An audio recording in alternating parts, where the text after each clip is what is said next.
Episode 139. Is there a test for OCD? Hang on, you're about to find out. Hello, and welcome to Christian Faith and OCD with Carrie Bach. I'm a Christ follower, wife and mother, licensed professional counselor who helps Christians struggling with OCD get to a deeper level of healing.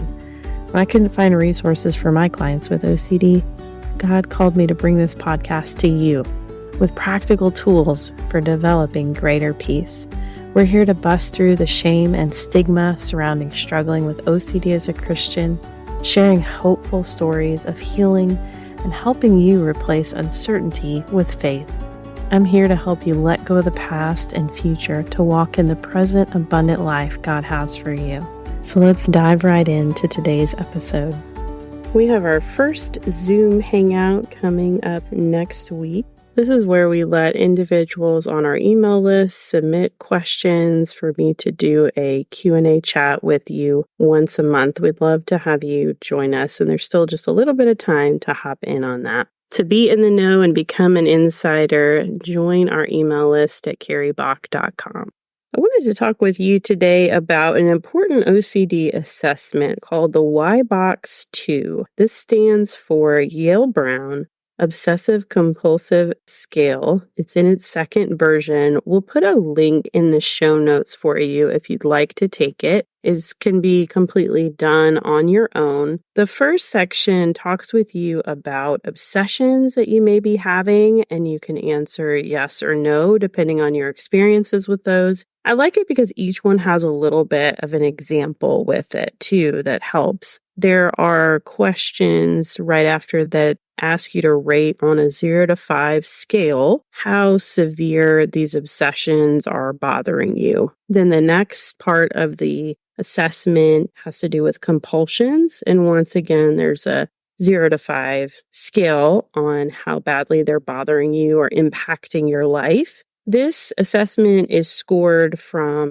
0 to 50, and a lot of times we find it helpful in the counseling process. Usually I'll give people the Y-BOCS at the beginning of treatment. We can also look at it maybe in the middle to see if what we're doing is working or see if we need to switch course at all. And then it's a nice follow-up at the end. I don't usually necessarily give it to people at the end, but if they wanted to see how their scores decreased or were impacted over time, that would be a good objective measurement for you as you're going through your process. It's interesting to me how many people I've talked to that have received OCD treatment before, yet never been assessed with an assessment like this, or maybe they did and don't remember.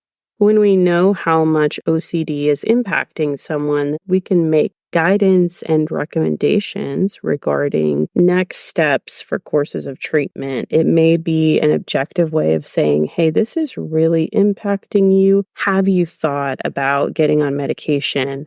If the score is very high, it may be a conversation surrounding intensive outpatient therapy, or if the person's just really not functioning well in their environment, they may need some type of residential program until they can get to a place where they can function well enough to be at home or to be back in outpatient treatment. Obviously, we want people to receive the best care as possible so they're getting everything they need, while at the same time balancing that we don't want someone to be in what we'd call a higher level of care, like intensive outpatient, if they don't need to be, if they can manage their symptoms at home with medication and outpatient therapy. That's the ideal, right? One thing I hear from people after they take the Y-BOCS, clients that I have come in, will usually tell me, wow, after taking that and seeing all the different examples of obsessions and compulsions, I didn't realize how many of these things were OCD. I had chalked some of them up to maybe anxiety. So even just taking the assessment provides a greater level of awareness sometimes for people.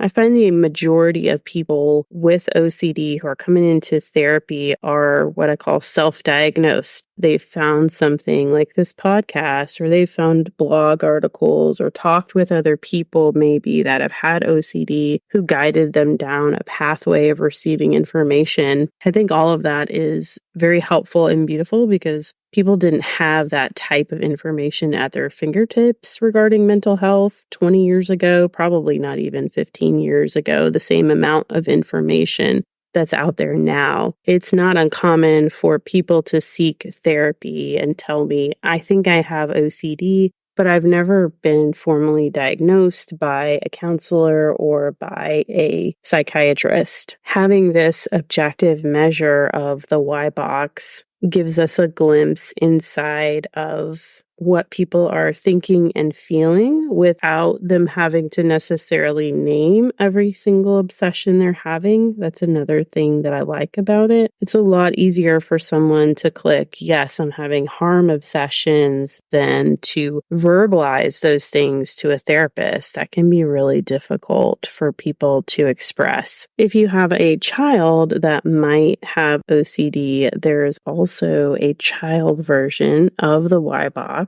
And the questions are better worded and suited for children. Other assessments that I am not as familiar with are the Dimensional Yale-Brown Obsessive Compulsive Scale and the National Institute of Mental Health Global Obsessive Compulsive Scale. So you may be asking yourself, why does it even matter if I have a diagnosis or not? What's the benefit of having a diagnosis? I know some people who struggle with OCD really struggle with this concept of, do I have this OCD diagnosis, or am I making excuses for poor behaviors, whatever they determine the poor behaviors to be? Am I saying it's OCD when it's really a spiritual, moral issue? Am I saying it's OCD when really I'm just being reckless, careless, or negligent in some way?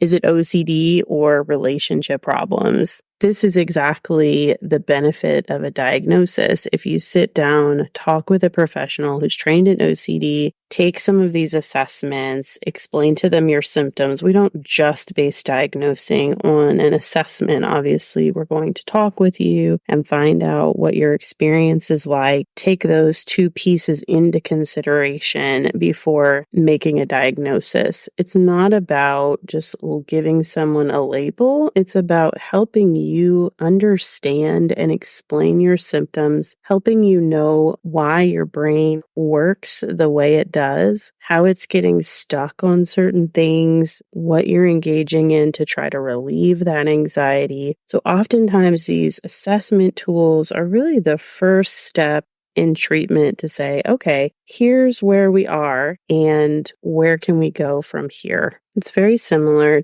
If you went to the doctor and got some blood work done, and they said, hey, your A1C is high. Let's try these lifestyle changes, or let's try this medication, whatever you're going to throw at that first, that you and your doctor determine. And then you'll go back for blood work in a prescribed amount of time to check your A1C to see if it's gone down. It's the same thing that we're doing in a psychological sense of, okay, where are you at right now? What's the best method of treatment for you considering your symptoms? And then we'll reassess. We can always circle back around and say, hey, is what we're doing working? Is this medication that you're on working? Is the therapy component, are you really able to utilize the skills that you're learning? Is that working? Do we need to try something different? Do we need to look at a different kind of care for you? I would encourage you not to see assessment or a diagnosis as a bad thing. It can be a really good thing and a good first step in your journey towards a healthier you.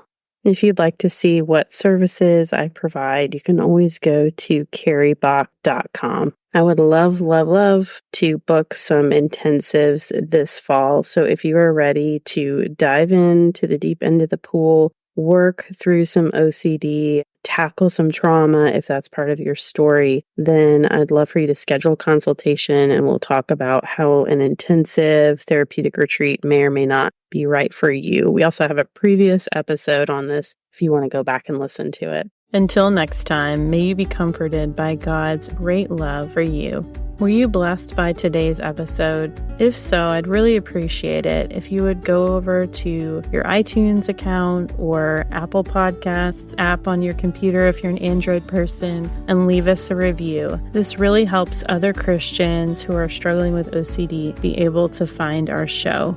Christian Faith and OCD is a production of By the Well Counseling. This podcast is for informational purposes only and should not be a substitute for seeking mental health treatment in your area.